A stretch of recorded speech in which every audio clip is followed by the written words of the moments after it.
She stood there silently. Then said one sentence that broke me. The first thing I remember is how quiet the room was. Not peaceful, just empty in a way that made every sound feel louder than it should have been. She stood near the window, her back half turned toward me, one hand resting on the curtain like she'd forgotten why she'd touched it in the first place. The light caught the side of her face, the faint lines near her eyes, the kind you only notice when someone isn't trying to hide who they are. I remember thinking that she didn't look surprised to see me. Just tired. Like she'd been expecting this moment longer than she wanted to admit. I was 24. She was somewhere in her mid-40s, though she never said it out loud and I never asked. It felt rude to reduce her to a number when everything about her felt so deliberately chosen, her pauses, her words, even the way she held silence like it was something fragile. We weren't supposed to be alone together that evening. That's what made it feel dangerous.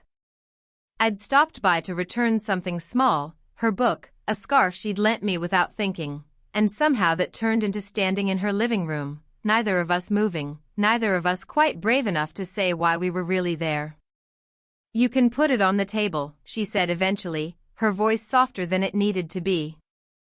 I nodded, did it, then stood there like I'd forgotten how leaving worked.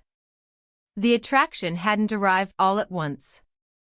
It crept in through ordinary moments, shared glances that lasted a second too long, conversations that drifted away from their original point, the way she sometimes listened to me like my words mattered more than they probably did.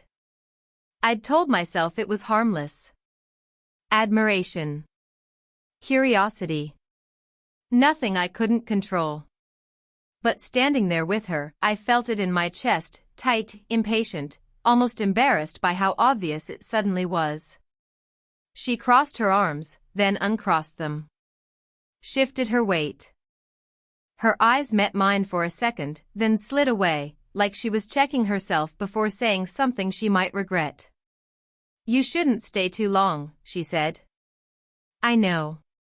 Neither of us moved.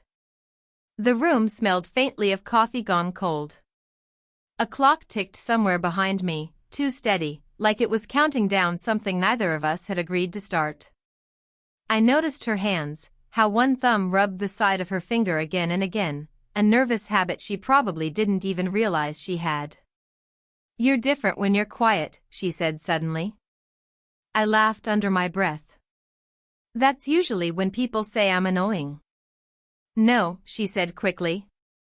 Too quickly. Then she stopped herself. Looked down. "I just mean, you think too much." That landed closer to the truth than I was ready for. I thought about telling her how often she crossed my mind when she wasn't there. How I replayed our conversations just to hear her voice again. How I kept finding reasons to be nearby without admitting why. Instead, I said, "You make it hard not to." That got her attention. She looked up then, really looked at me, and for a moment the air felt heavier, like we'd stepped somewhere we couldn't undo. She took a breath. Held it. Let it out slowly. "I need you to understand something," she said. My phone buzzed in my pocket, sharp and sudden, but I didn't reach for it.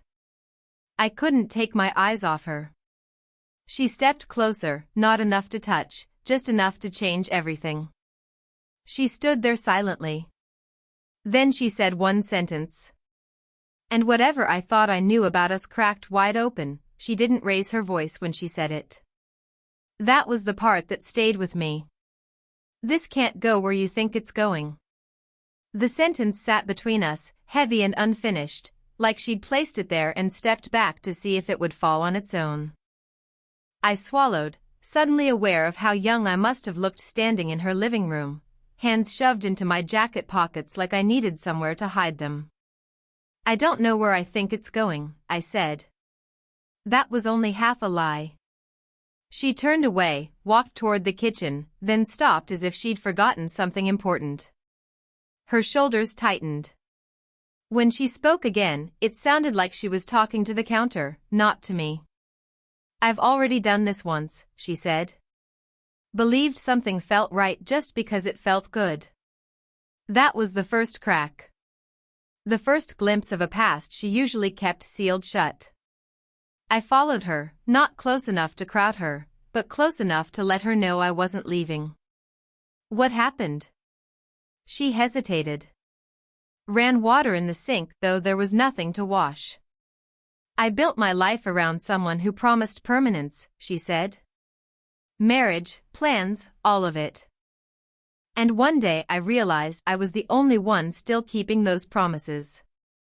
I pictured her younger, trusting, waiting. The thought made something twist in my chest. And now? I asked. She shut the tap. The silence afterward felt louder than before. Now I'm careful, she said. And you make me forget to be. That was when the risk became real. Not abstract. Not implied. Just sitting there between us, exposed. I knew why this was dangerous. Not just the years between us, though those were obvious. It was the way people would talk.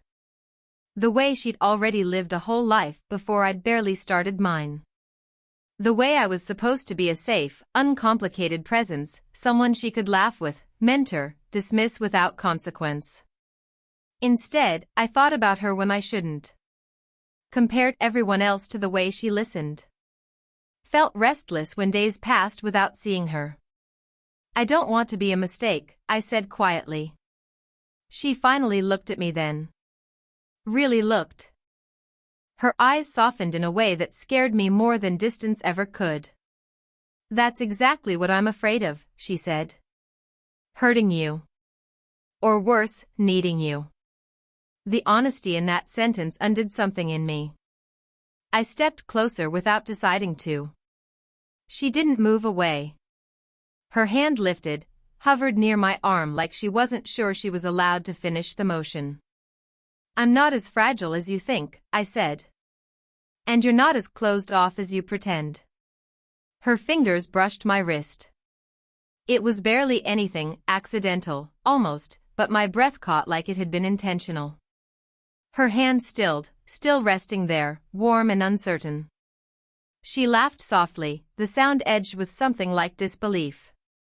You shouldn't know how to say things like that. Neither should you, I replied. For a moment, neither of us spoke. The clock kept ticking. The coffee stayed cold. Her hand remained on my wrist, not tightening, not letting go. And in that quiet, unspoken space, we both understood the same thing at once. Whatever this was, it had already started. The knock came too fast. Too loud. Like it had been waiting for the exact second her hand rested on my wrist. She pulled away immediately, as if the contact had burned her. I stepped back too, my heart suddenly pounding hard enough that I was sure she could hear it. Don't move, she whispered, already heading toward the door. That should have been my cue to leave. Instead, I stood there, frozen, staring at the space where her hand had been. My phone buzzed again in my pocket, forgotten. The room felt smaller now, charged, like it was holding its breath. I heard voices through the door. A man's voice. Familiar to her in a way that tightened my stomach even before I understood why. She opened the door just enough to block the view inside. You didn't call, she said. I was nearby, the man replied. Thought I'd stop in.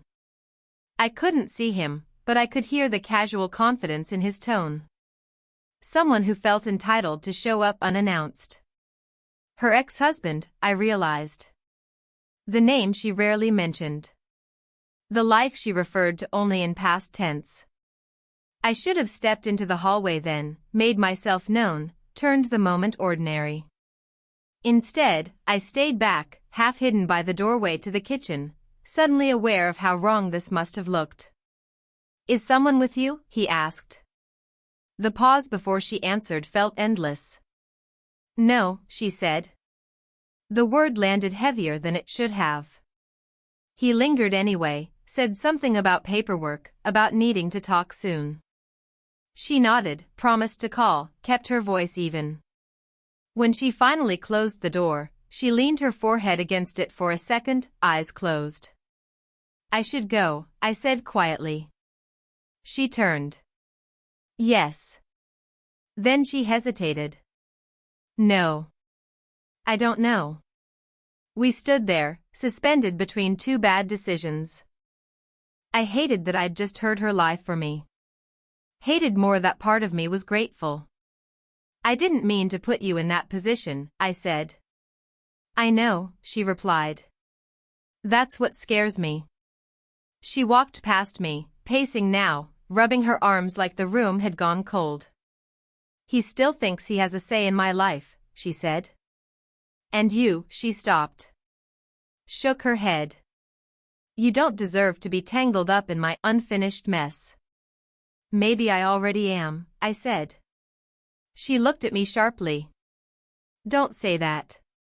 Why? I asked. Because it's true? Silence stretched again, thick and uncomfortable. I stepped closer without meaning to. She didn't move back. Our faces were too close now. I could see the faint crease between her brows, the way her breath caught when she realized how little space was left between us. For a split second, I thought she might kiss me. Instead, she lifted her hand and pressed it flat against my chest, holding me there, not pushing me away, not pulling me closer. Just stopping us. This is where we mess everything up, she said softly. I covered her hand with mine. Didn't squeeze. Didn't move it. Just held it there. Or where we finally stop pretending nothing's happening. Her eyes flicked to my mouth, then back to my eyes.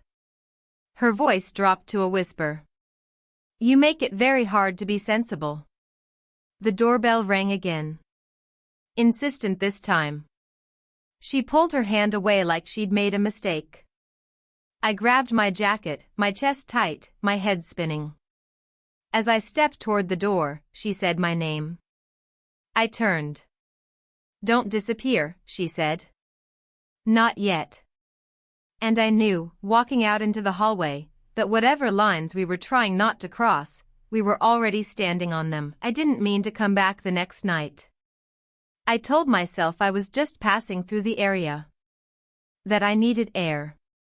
That I wasn't standing across the street from her building, watching lights turn on one by one, waiting to see which window was hers. But when I saw the glow I recognized, the lamp she always turned on first, my chest tightened like it had made the decision for me. I was still standing there when I saw him. The same man from the night before.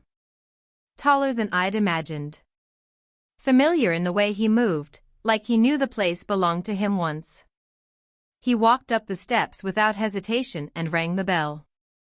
I don't know how long I waited after that. Long enough for my thoughts to turn ugly. Long enough to picture her opening the door, letting him in, slipping back into something easier. Something appropriate. I was already walking toward the entrance before I realized I'd decided anything. She opened the door with a startled look that shifted quickly into something else, relief, maybe, tangled with panic. You shouldn't be here, she said under her breath. He's here, I replied. I know. Her mouth opened, then closed again. She glanced over her shoulder, then back at me. You can't do this. I'm not doing anything, I said, though my voice was tighter than I meant it to be. I just needed to see you. That was the truth, stripped down to the bone. She stepped aside to let me in, then closed the door too quietly. The apartment felt different now, charged, unsettled. The man sat on the couch, papers spread out, looking up with open curiosity that hardened the moment he took me in. And you are, he asked.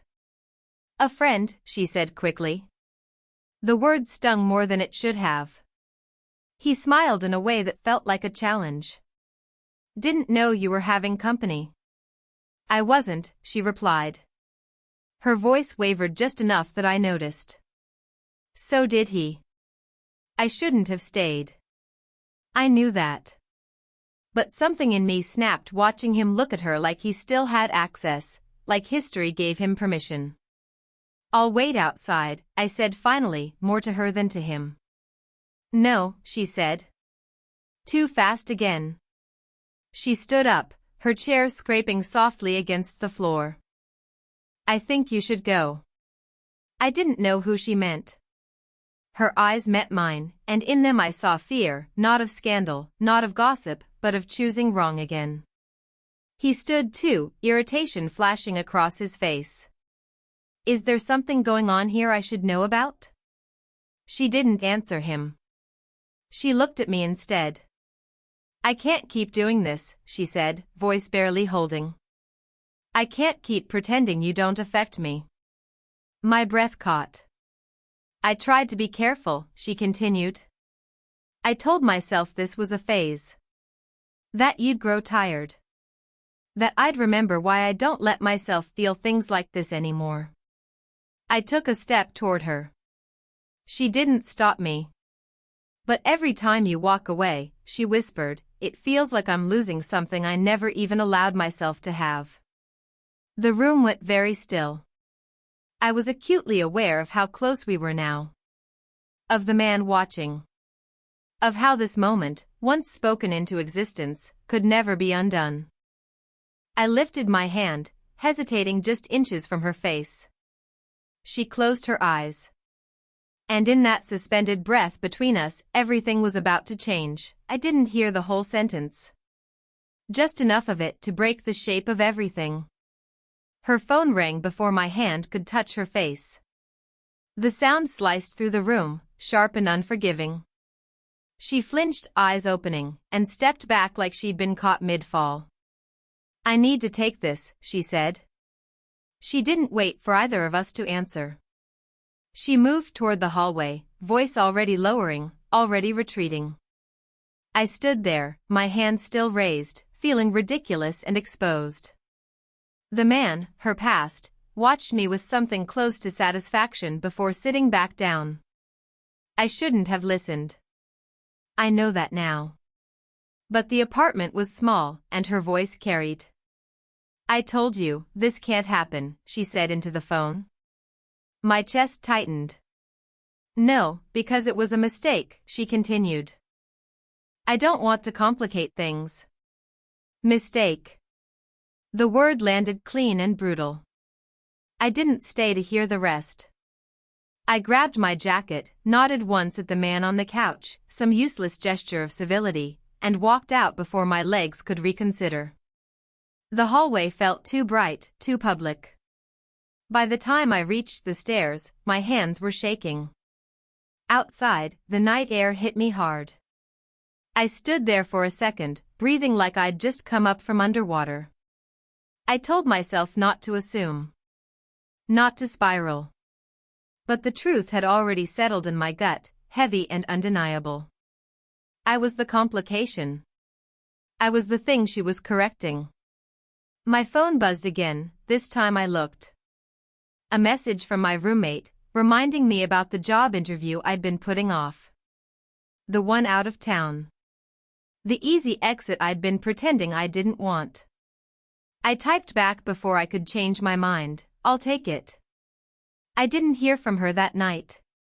Or the next day. When she finally called, I didn't answer. I spent the next week doing everything mechanically, packing, signing papers, smiling through conversations that felt like they belonged to someone else. I told myself this was what grown decisions felt like. Clean. Responsible. Necessary. The night before I was supposed to leave, there was a knock on my door. I knew it was her before I opened it. She looked different. Not composed. Not careful. Her hair was pulled back like she'd done it in a hurry, her eyes red, her breathing uneven like she'd climbed too many stairs too fast. You heard me, she said the second the door opened. It wasn't a question. I didn't pretend. Enough. She closed her eyes, pain flickering across her face. You heard the wrong part. That's usually how it works, I said quietly. People only hear what matters. That wasn't what I meant, she said, stepping closer. I was talking about him. About letting him back into my life. Not about you. I laughed once, sharp and humorless. You said I was a mistake. No, she said, shaking her head hard. I said this was a mistake, pretending I didn't care. Pretending I could keep you at a distance without losing you. I wanted to believe her. God, I did. But something in me had already shifted. I'm leaving, I said. Her breath caught. I know. That surprised me. I know, she repeated softly. And that's the part that scares me most. She reached for my hand then, not hesitating this time, not tentative. Her grip was firm.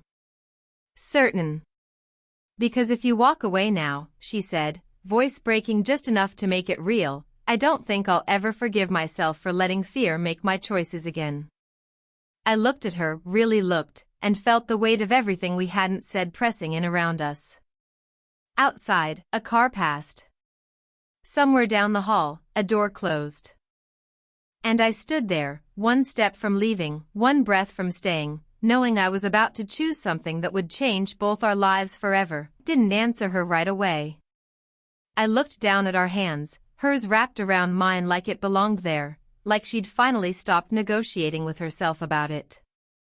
Her thumb pressed lightly into my skin, grounding, deliberate. This wasn't hesitation. This was a decision she was afraid to lose. I already told them yes, I said.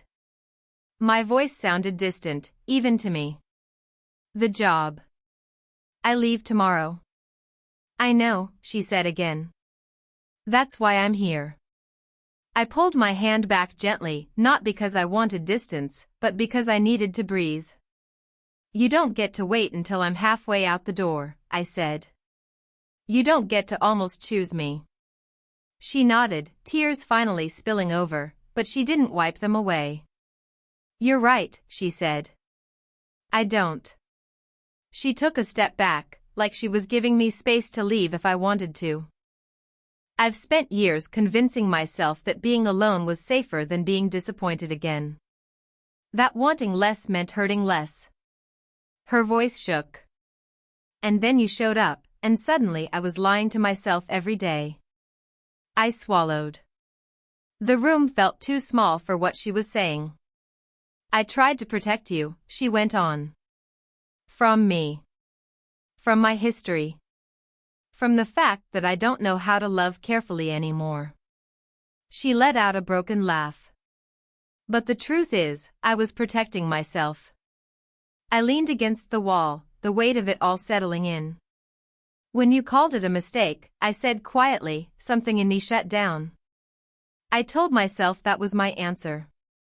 I know, she whispered. And I hate that it took losing you for me to understand what that word actually meant. She stepped forward again, slower this time, unsure. You weren't the mistake, she said. My fear was. Silence filled the space between us, but it wasn't empty anymore. It was full of everything we'd been circling, avoiding, almost touching. I'm scared, I admitted. Saying it out loud felt like exhaling after holding my breath for weeks. Of what people will think. Of waking up one day and realizing I wanted something simpler. Of hurting you. She reached up, resting her hand against my chest, right over my heart. I'm scared too, she said. But I'm more scared of another quiet life where I never let myself choose happiness when it was standing right in front of me. I covered her hand with mine. This time, I didn't let go. I don't know what happens next, I said. Neither do I, she replied. But I know what happens if you leave. I searched her face, really searched it, for doubt, for calculation, for retreat. There was none. Just her. Open. Terrified. Choosing anyway. I leaned down slowly, giving her time to pull away. She didn't. When our foreheads touched, she let out a shaky breath, like she'd been waiting for permission. "We'll figure it out," I said. She smiled through tears. "Together?" I nodded. "Together." I kissed her then, not rushed, not perfect. Just real. Like a promise neither of us knew how to word yet, but both of us were finally brave enough to keep. Tomorrow could wait. For the first time, I didn't feel like I was running toward something uncertain. I felt like I was staying exactly where I belonged. The morning didn't arrive with fireworks or certainty. It came quietly, the way most real changes do. I woke up before her, the room still dim, her breath slow and even beside me. For a moment, I just watched her, how her face softened in sleep, how one hand rested near mine like it had found its place without being told. This wasn't how I'd imagined a turning point in my life. No dramatic declarations. No sudden clarity. Just this. I thought about the job I'd turned down. The boxes half-packed in my apartment.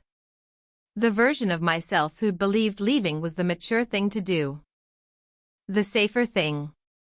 She stirred, eyes opening, and for a split second I saw the fear return, like she was bracing for regret. Then she saw me still there. "You didn't go," she said quietly. "No," I replied. "I stayed." She sat up slowly, pulling the sheet around her, studying my face like she was checking for cracks. "You're allowed to change your mind," she said. "Even now." I shook my head. This wasn't a moment decision. It just finally stopped being a secret. That made her smile.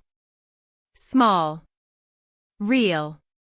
We didn't pretend things would be easy. Over coffee, fresh this time, not forgotten, we talked about what came next. The conversations we'd have to face.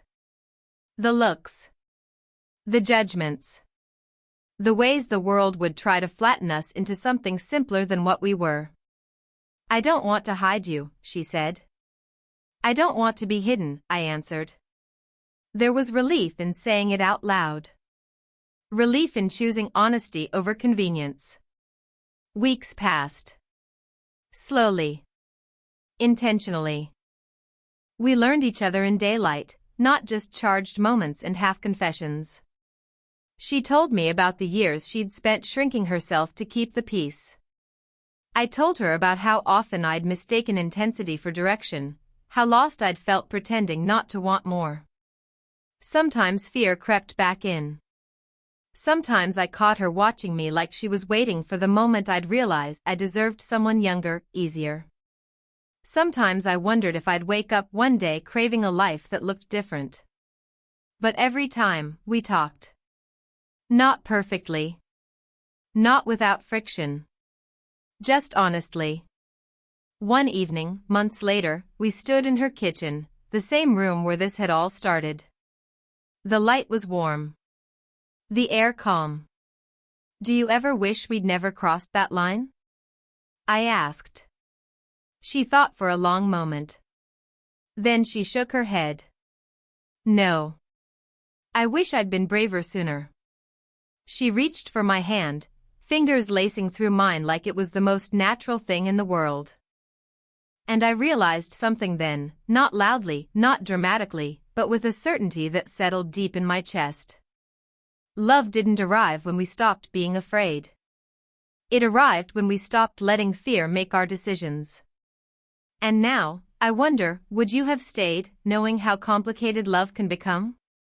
Would you have walked away for safety, or chosen something real instead? And if the person who scared you most was also the one who finally saw you, what would you have done?